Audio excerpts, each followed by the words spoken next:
એમિસ યુનિવર્સિટીના 2 દિવસીય ખાતે યોજાનાર યુથ વિસ ઇન્ડિયા સમિટ માહિતી આપવા માટે યુનિવર્સિટી હેડ ઓફિસ ખાતે જેમાં પત્રકાર પરિષદ યોજવામાં આવી હતી, જેમાં યુનિવર્સિટીના વીસી, ભારત સરકારના યુવા બાબતોના સચિવ અને પીઆઈબી ગુજરાત ડિરેક્ટર ઉપસ્થિત રહ્યા હતા। એમિસ યુનિવર્સિટી ખાતે યોજવામાં આવેલી પત્રકાર પરિષદમાં ભારત સરકારના યુવા બાબતો અને રમતગમતના મંત્રાલયના સચિવ મીતા આર લોંચન, યુનિવર્સિટીના VC professor doctor V K. Shrivastava, vice chancellor સહિત પીઆઈબી ગુજરાતના એડીજી પ્રકાશ મગડુમ ઉપસ્થિત રહ્યા હતા। તેમજ 2 દિવસીય દરમિયાન યોજાનાર કાર્યક્રમો વિશેની માહિતી આપી હતી। આબોહવા પરિવર્તન અને આપત્તિના જોખમ ઘટાડવાના ક્ષેત્રમાં યુવાનોની ભૂમિકા અને તકો, આબોહવા પરિવર્તન સંબંધિત સંશોધન, નવીનતા અને સ્ટાર્ટઅપ, આબોહવા પરિવર્તન અને આપત્તિ જોખમ ઘટાડવા સંબંધિત શ્રેષ્ઠ પ્રથાઓ, સ્થિરતાની જીવનનો માર્ગ બનાવવા જેવા વિવિધ વિષયો પર ચર્ચા કરવામાં આવશે। આવતીકાલે ઉદ્ઘાટન સમારંભમાં ગુજરાતના મુખ્યમંત્રી ભૂપેન્દ્ર પટેલ અને ગુજરાત સરકારના ઉચ્ચ અને ટેકનિકલ શિક્ષણ મંત્રી ઋષિકેશ પટેલ અને ગૃહ ઉદ્યોગ, રમતગમત અને રાજ્યમંત્રી હર્ષ સંઘવી मुख्य अतिथि तरीके उपस्थित रहेंगे। मालूम है कि हम लोग 2 दिन का एक अंतर्राष्ट्रीय G20 कंसल्टेशन कार्यक्रम का आयोजन कर रहे हैं। इस कार्यक्रम की जो मुख्य विशेषता है वो ये है कि ये पूरा कार्यक्रम युवाओं को केंद्र बिंदु बना करके किया जा रहा है। इसमें कैसे, आपको जैसा मालूम है, भारत देश ही एक ऐसा देश है जिसमें 65% आबादी जो है 35 वर्ग से कम आयु वर्ग के लोगों की है।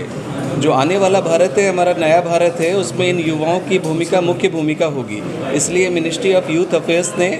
ऐसा योजना बनाया कि हम लोग किस तरह से यूथ्स को इन्वॉल्व करके क्लाइमेट चेंज की जो जटिल समस्या है उसका सुविधा के साथ हम कैसे समाधान निकाल सकें। इसलिए 2 दिन की ये जो चर्चा है इसमें बहुत सारे हमारे युवा मित्र भी, आपको बताएं, हम लोग स्टार्टअप्स भी यहाँ पर रख रहे हैं। क्लाइमेट चेंज से रिलेटेड गुजरात सरकार की ओर से जो 50 स्टार्टअप हैं SSIP 2.0 के तहत, उनका भी यहाँ पर डेमोन्स्ट्रेशन होगा। वो यूथ भी अपने एक्सपीरियंसेस को शेयर करेंगे कि क्लाइमेट चेंज और डिज़ास्टर रिस्क रिडक्शन, ये जो कि 2 बहुत जटिल समस्याएं हैं, इन समस्याओं का सुविधा के साथ कैसे समाधान किया जाए, इसको कैसे सरल बना करके इन दोनों समस्याओं को कैसे युवा वर्ग समाज के प्रति जो उसका दायित्व है, जो उसकी सोशल रिस्पॉन्सिबिलिटी है, उसको कैसे ऐसी जटिल समस्याओं का समाधान दे करके युवा अपनी भूमिका फिक्स कर सकता है। और निश्चित तौर पे ये जो कार्यक्रम है, मैं फिर से एक बार मिनिस्ट्री ऑफ यूथ अफेयर्स और ministry of education government of Gujarat को धन्यवाद देता हूँ कि उन्होंने इस कार्यक्रम में युवाओं को जो रोल दिया है, जो रोल मॉडल की तरह से प्रस्तुत किया है, वो सच में सारे प्रयास जो हैं बहुत ही ज़्यादा सराहनीय हैं। इसमें आपको जैसे हमने बताया, बहुत सारे देशों के लोग प्रतिनिधि हिस्सा ले रहे हैं। लगभग 62 देशों के लोग इसमें हैं, जिसमें से 11 G20 कंट्रीज़ के हैं और बाकी के 51 नॉन G20 कंट्रीज़ के लोग हैं। इसमें बच्चे जो रिसर्च का काम भी कर रहे हैं क्लाइमेट चेंज जैसी समस्या के लिए, उसके लिए भी हम लोगों ने एक पोस्टर सेशन का आयोजन किया गया है। कल आप सभी से अनुरोध है कि उस कार्यक्रम में आकर के उन पोस्टर्स में भी देखें कि हमारा जो युवा वर्ग है, खास करके गुजरात का जो युवा वर्ग है, वो किस तरह से क्लाइमेट चेंज की समस्या को ले रहा है। ये सारे स्टार्टअप्स भी जो हैं यहाँ के वहाँ आपको देखने के लिए मिलेंगे, जो भी समस्याएँ हैं वो भी आपको देखने को मिलेंगी। एक और बात मैं आपको बताना चाहूँगा कि गुजरात ही देश में एक ऐसा राज्य है जिसने 2009 में क्लाइमेट चेंज एक सेपरेट डिपार्टमेंट के रूप में इस्टेब्लिश किया। उस समय के हमारे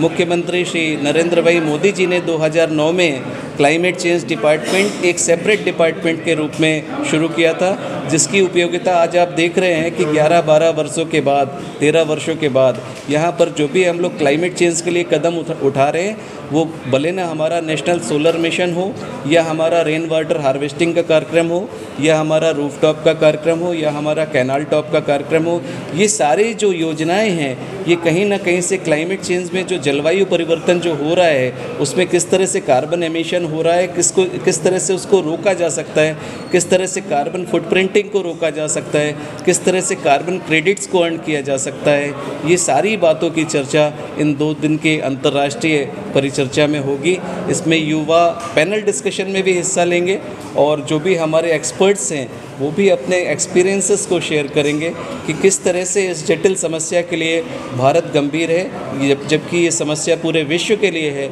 लेकिन इसमें भारत देश कैसे लीडरशिप लेकर के आगे बढ़ सकता है, कैसे हम लोग विश्व की समस्याओं का भी समाधान भारत देशी मीन्स भारतवासी होने के नाते कर सकते हैं। इन सारी बातों पर हम लोग 2 दिन तक चर्चा करेंगे। धन्यवाद। 24 और 25 तारीख को युवा मामला मंत्रालय की तरफ से और महाराज सयाजीराव यूनिवर्सिटी ऑफ बड़ौदा की तरफ से एक यूथ 20 कंसल्टेशन का आयोजित किया जा रहा है। इस कंसल्टेशन में 7 स्पीकर्स G20 के देशों से आ रहे हैं और अनेक देशों से डेलीगेट्स, इंटरनेशनल डेलीगेट्स भी इस कंसल्टेशन में हिस्सा ले रहे हैं। कंसल्टेशन का जो थीम है climate change and disaster risk reduction, making sustainability a way of life, ये हमारे वर्तमान के लिए और भविष्य के लिए, दोनों के लिए बहुत अहम विषय है। और गुजरात में युवा वर्ग ने इस थीम पे बहुत काम किया है, एकेडमिक काम भी किया है और वॉलंटियरिंग करके समाज के लिए भी बहुत सारा काम किया है। उन लोगों ने जो भी काम किया है उन सब के ऊपर इस कंसल्टेशन में चर्चा की जाएगी और गुजरात में जो काम हुआ है उसका अंतर्राष्ट्रीय स्तर पे किस तरह से कंट्रीब्यूशन हो सकता है और पब्लिक पॉलिसी के लिए क्या योगदान हो सकता है, इसके ऊपर इस कंसल्टेशन के बाद एक रिपोर्ट तैयार करी जाएगी जिसका अंततः Y20 एंगेजमेंट ग्रुप में इस्तेमाल होगा। Thank you.